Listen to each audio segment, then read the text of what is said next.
A Carta do Ouvinte, há 30 anos no ar. E o sucesso do YouTube, canal Paulo Silas Oficial. Se inscreva, acione o sininho tocou, é a nova postagem. Dê aquele like, aquele joinha, compartilhe.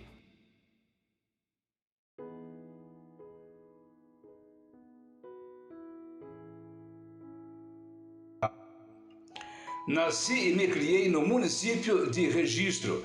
Morava na zona rural, Mata Atlântica, árvores gigantescas, árvores enormes. Meu pai vivia do extrativismo, tirava palmito. Para que as crianças tivessem uma misturinha, ele caçava e pescava. Papai, homem rude, bronco, ruim, mas muito ruim. Mamãe sofria nas mãos dele. Eu e meus irmãos tínhamos muito medo daquele homem, mas tinha pavor daquele homem. A gente se criou no meio da natureza.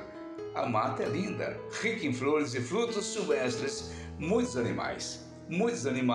A gente era feliz e não sabia, a gente vivia na natureza. A nossa casa era bem humilde, as paredes eram de barro e o telhado era com folhas de palmeiras. O barro ressecava e caía da parede, de modo que ficava um buraco. Nas noites escuras, a gente ficava olhando por aquele buraco e via dois olhos brilhando. Eram bichos que estavam rondando a nossa casa.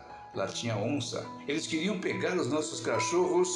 Eles dormiam dentro de casa para não serem comidos por elas. Me lembro uma vez que papai chegou bêbado em casa. Era mais de 10 horas da noite, ele estava completamente enlouquecido. Totalmente enlouquecido, aquele homem estava enlouquecido. Pegou mamãe pelos cabelos e atirou na parede. Começou a bater em nós. Para se livrar daquelas agressões, tivemos que correr para a mata. E ficamos escondidos até o dia amanhecer. Esse homem estava louco. Pegou mamãe e jogou na parede, eu vou te matar. A gente pedia para ele parar. Ele bateu em nós também. Fugimos para a mata. Ficamos lá até o dia amanhecer.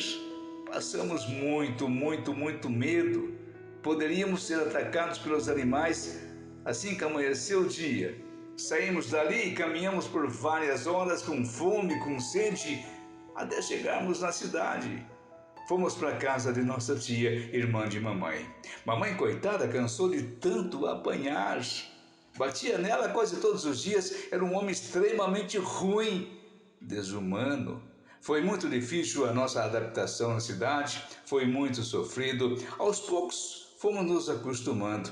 Mamãe começava a trabalhar de empregada doméstica. Eu tinha 10 anos, era mais velha dos irmãos. Eu tinha que trabalhar para ajudar a criar os menores. Com apenas 10 anos de idade, fazia faxina, era faxineira. A minha limpeza era perfeita. O tempo passou, cresci, ajudei a criar todos os meus irmãos. Quando eles estavam adultos, todos trabalhando, comecei a pensar um pouco em mim. Eu vivia em torno da minha família, eu não tinha tempo em pensar em mim. Não, eu não pensava em mim.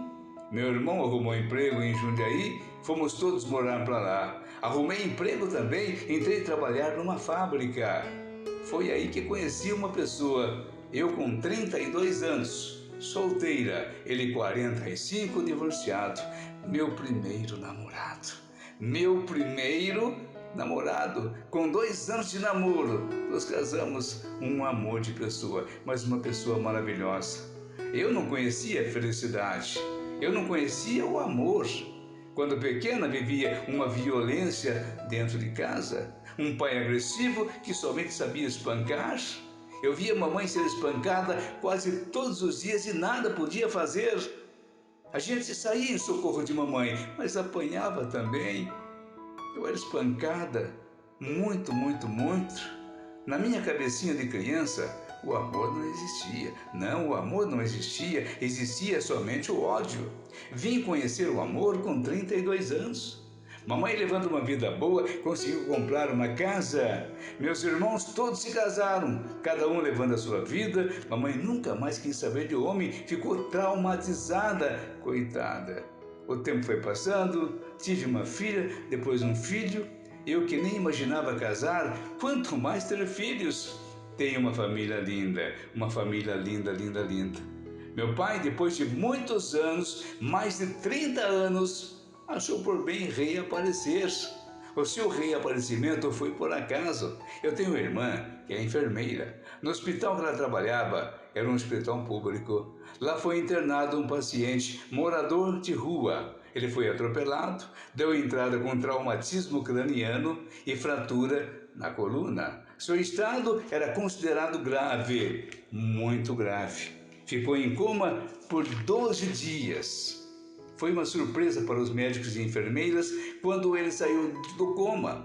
Aquele homem era muito forte, era um touro. Aos poucos ele foi melhorando, estava falando com dificuldade, também tinha sofrido traumatismo craniano. Quase não dava para entender o que ele falava. Falou que estava morando na rua, mas já teve família, mulher, filhos, trabalhava nas matas, tirava palmito. No município de Registro. Quando ele falou isso, minha irmã lembrou-se de papai, da difícil vida que a gente levava naquelas matas. Ela perguntou o seu nome, ele respondeu Francisco, mais conhecido por Chicão. Naquela hora, suas pernas ficaram bambas. Estava diante do pai agressivo. Foi procurar água para tomar, deu sede. Ela estava diante do nosso pai. Aquele morador de rua era o nosso pai. Ela não falou nada para ele, ficou em silêncio. Chegou em casa e falou para a mamãe que papai estava internado lá no hospital. Era um morador de rua. Será que ela gostaria de ir visitá-lo? Mamãe pensou e resolveu visitá-lo. Quando ela entrou no quarto, ele arregalou os olhos, a reconheceu, começou a chorar. Pediu perdão de todas as maldades que havia praticado. Naquele momento, a minha irmã o chamou de papai. Ele não aguentou, ele começou a passar mal. Aquela enfermeira simpática que cuidava dele era a filha dele. Aquela menina que ele espancava, que ele maltratava. O médico teve que ser chamado. Foi devidamente medicado. O médico falou que ele não podia com fortes emoções. O seu coração estava muito fraco. Ficou 30 dias internado. 30 dias esse homem ficou internado. Pegou alta, não tinha para onde ir, não tinha casa para morar, teria que voltar para as ruas. Não era possível voltar para as ruas. Ele não andava. Perdeu os movimentos das pernas devido à lesão que sofreu na coluna. Não falava direito, mal dava para entender o que ele falava. Mamãe, que sempre teve um coração bondoso, não guardava mágoa de ninguém. Mamãe era tinha uma bondade muito grande. Mamãe era uma bondade em pessoa. Mamãe era uma santa, coitada. Resolveu levá-lo para casa para poder cuidar dele. Papai maltratou quanto pôde essa pobre mulher. Papai maltratou quanto pôde essa pobre mulher. Ele a espancava.